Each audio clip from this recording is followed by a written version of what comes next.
A lot has happened in the last 48 hours. 2 days ago, Tommy Robinson was arrested and within hours was starting a 13-month jail sentence. As is normal these days, there was no shortage of video footage of the event itself, and from that footage it looked as if he was being arrested for nothing by a corrupt and overzealous police force enforcing the will of an equally corrupt and bullying state. Now, as if this wasn't worrying enough, it also emerged that there was a reporting blackout on the events, which really sent a chill down my spine. Because of how it looked, a demonstration was hastily arranged, so hastily that I was unaware it was happening until too late, as I would have attended, to protest his arrest, and it seems around 500 people staged a sit-in in Whitehall outside Downing Street. Additionally, a petition was set up online and in less than 2 days garnered an astonishing 210,000 signatures. News of this must surely have comforted Tommy as he spent his first night in Chokey. Now, yesterday, since I felt I had to do something, however small, I posted my video saying it was time to stand up for Tommy. My reaction wasn't quite a knee-jerk, but it was rapid, and it being so, I of course missed much of the detail. My sense of injustice at what seemed like a complete lack of due process, plus what also seemed like a regime nakedly displaying its power without any regard to the law and to seeking to bully us all into compliance, compelled me out of silence. But as with many of these things, the devil, as well as being in the British government, is also in the detail. It now seems as if the reason why Tommy was imprisoned so rapidly was because of a condition of a previous sentence he received that was suspended on the condition that he did not do something, and that something was that he was not to report on the proceedings of an ongoing case regarding Muslim rape gangs. The key word here is ongoing. Now, it seems as if there was some delay in the case at the Leeds Crown Court, and perhaps Tommy thought that the case was over, or at least that the verdict had been announced. It seems it wasn't, and Tommy was told that he would go straight to prison if he violated that condition. So that was the reason why he was subject to such swift justice, if you can call it that.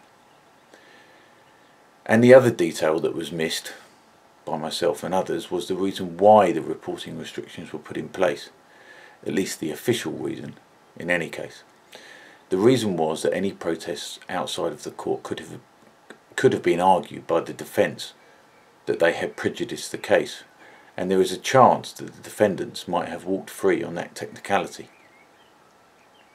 Nazir Afzal, the chief prosecutor for the North West, himself of Pakistani heritage, who was instrumental in bringing the case against the child rapist in Rotherham, said that this exact issue happened in that case and they had to argue not to have the case thrown out. As I say, I thought that what was happening was that a D notice was being issued to gag the press. As I understand it, a D notice can be used where there are issues of national security. That old chestnut. Issues of national security involved. And I thought that this was an authoritarian government finally breaking cover, peeling away the mask of a liberal democracy and daring us to challenge it. And I thought it was time to stand up to that. So as I said, I thought it was a time for courage. It wasn't. Well, it was, since every day is a time for courage. But what was required more was intelligence. It was sober reflection. And there is a lesson here, a really, really important lesson that we would do well to take on board. Tommy was brave. He is brave. But he was too brave and sailed too close to the wind at a time when he should have been, well, not really less brave, but more cautious. Exercising caution does not signify a lack of courage, or at least it doesn't have to. But when you are dealing with the overwhelmingly powerful British state, it is incumbent upon us to be our best. And much of displaying our best, most of it perhaps, is displaying courage. And Tommy had that in spades. And that courage is not just having physical courage, since we all know he likes to scrap, but in having the courage to be hated. And we should be glad of that, since he may well need to draw on that further in the coming months. So part of the lesson here is that we must not be provoked into overreacting. The persecution of Tommy Robinson is a part of that provocation. His conviction for mortgage fraud was part of that. Everybody knew, everybody, that it was a vindictive prosecution that was meant to send a message to everyone else. The message being, if you go up against us, we have the power to destroy you. To all those morons who say, if you've nothing to hide, you've nothing to fear, as they have yet another surveillance device erected in their street, you should take heed. Everybody has something to hide. The more I go down this particular rabbit hole, the more I wonder why it's happening. There's not an obvious answer. Why do they want to shut us up? Why are they so forgiving and permissive when it comes to militant Islamism? And why do they come down like a ton of fucking bricks when someone like Tommy Robinson points out the double standards? Why don't they want a free society? Why? I mean, what's in it for them? These people who are in charge are not, as far as I can tell, secret Islamist fifth columnists. If they are, they're certainly playing a long game. During the Cold War, it was the stuff of spy books that there were secret sleeper agents that were to all intents and purposes normal members of society, but were inveigling their way into positions of power until it was time to strike. Certainly there were Cambridge spies that did just that. But does anyone really think that is going on here? Is there a specified point in the future where suddenly Theresa May is going to appear outside Downing Street in a burqa and announce the introduction of Sharia? I suppose it's possible, and I'm less surprised by more and more things, but I still consider it unlikely. No, what I really think, and I only think this because I'm unable to think of anything else, is just that control is always attractive to people at the top. Control, for those types of people who want to be at the top, to be in control, is the reason for everything. Most of us, even those of us with normal amounts of control over others, just can't comprehend how much of a hard-on power, real power, gives you. Most people, normal people, are often embarrassed by exercising power. We feel sorry for having to wield it. We put ourselves in the shoes of those we are having to boss around. A normal healthy boss will explain why he has to make us do things and know that he will have to make it up to us in the future. But for those who want to be at the top, to have power, love power. In Orwell's 1984, the senior party member O'Brien explains to Winston Smith during his torture that power is an end in itself, that nobody ever seizes power with the intention of relinquishing it. The pursuit of power trumps everything else. For these type of people, power is better than love. It's certainly better than sex. But then if you have power, sex comes on tap anyway. It's why all those tin pot African dictators appoint themselves president for life. For them, power is preferable to adulation. But democratic institutions are a nuisance to those in power. They're in charge, they reason. Why should they have to follow any rules?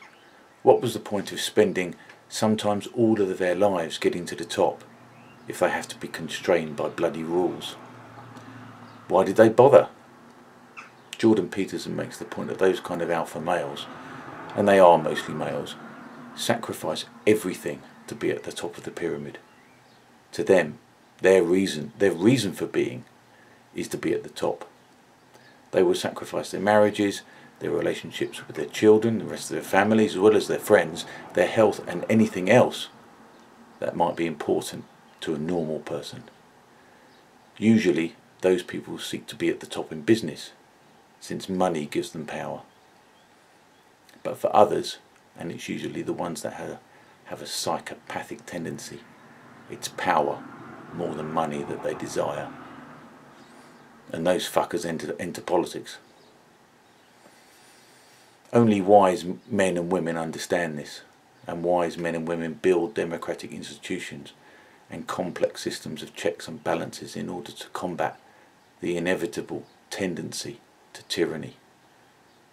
The founding fathers of the United States understood this particularly well when they drafted the Constitution, and then they realised that there were loopholes, and so they created the Bill of Rights.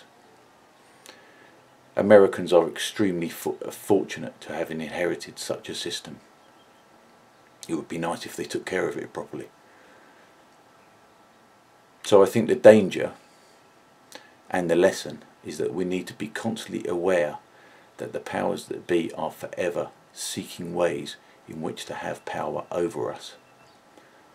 And one of the ways in which they can do this is by provoking us into doing something extreme or violent. If we do that, if we resort in a perfectly understandable way of using force to assert our authority over them, which is correct, by the way, since they are our servants who work for us, if we overreact, they will react with a clampdown. They will say that we cannot be trusted, and that drastic measures, like the introduction of martial law, for instance, need to be introduced. Temporarily, of course, you understand. It will only be temporary emergency legislation. Unfortunately, the statute books are filled with temporary legislation that has been around for decades. So what might an overreaction look like? Well, it might be something as innocuous as trying to climb the gates of Downing Street, as I saw one chap doing at the impromptu Free Tommy demo yesterday. But any kind of riot, really. But what they really want, what really gives them the power hard on, is some kind of race riot. That's what they would like more than anything, because that will give them the moral high ground and the justification to remove what's left of our liberties. And as I've said repeatedly, they already have the surveillance infrastructure in place, so that they will be able to strike efficiently, in enough force, in precisely the right place, at precisely the right time, in order not to be overwhelmed by numbers. And that is the sole, the one and only reason for the surveillance state. The prevention and the detection of terrorism has been the excuse, and we fucking fell for it. And so now, having fallen for it, we need to be doubly careful. We are entering a battle where the enemy has nearly all the cards. People have often commentated, and people tell me all the time, that they're not worried about surveillance. But now it is like we are having to contemplate storming the beaches in Normandy, as our British, Canadian and American forefathers did in June 1944. But that the Germans know we are coming. They know precisely where we will be attacking, precisely when, and in precisely what numbers. Back then the Germans were fooled into thinking we were going to attack near Calais. So much of their forces were there.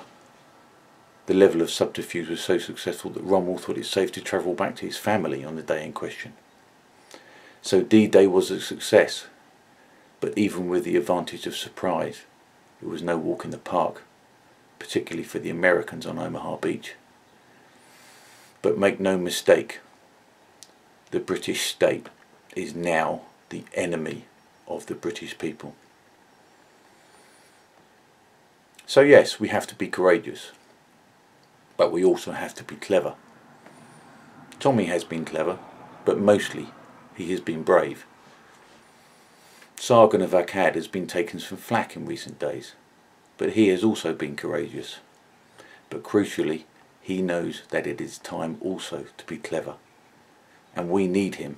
We need him to continue to do what he does best, namely using his finely crafted scalpel to expose the double standards and the hypocrisy in those that seek to separate us from our ancient rights. So no, I don't agree that he has been in any way lacking. Sargon has done nothing wrong. So, we're a man down, but we're not, to use a footballing analogy, down to 10 men. We all know and recognise the double standard that Tommy has been subjected to. The man who, perhaps more than any other, has brought the issue of the Muslim rape gangs to the fore and has demanded long overdue, sometimes decades long, justice for all those countless desecrated girls and women, and has himself been dispatched to incarceration in a matter of hours. So we must support him. We must donate for his family and for his legal defence, and we must ensure that the authorities are fully and acutely aware that no harm must come to him while he is in prison. And we must talk about this, whether they like it or not. We must not be cowed. We must let Tommy know, as he is lying there staring at the ceiling and wondering why the British state is trying to destroy him, that the British state is not Britain, and that we are waiting for him. I'm fortunate enough to live in a part of the country where I see Spitfires come over my house, maybe 50 to 70 times a year. And as I was writing this, another flew over, as if to remind me of the unparalleled greatness of this country, of how far we have fallen from our principles, of how much we have lost, and lastly, of how much we have to gain. But we're going to have to fight for it.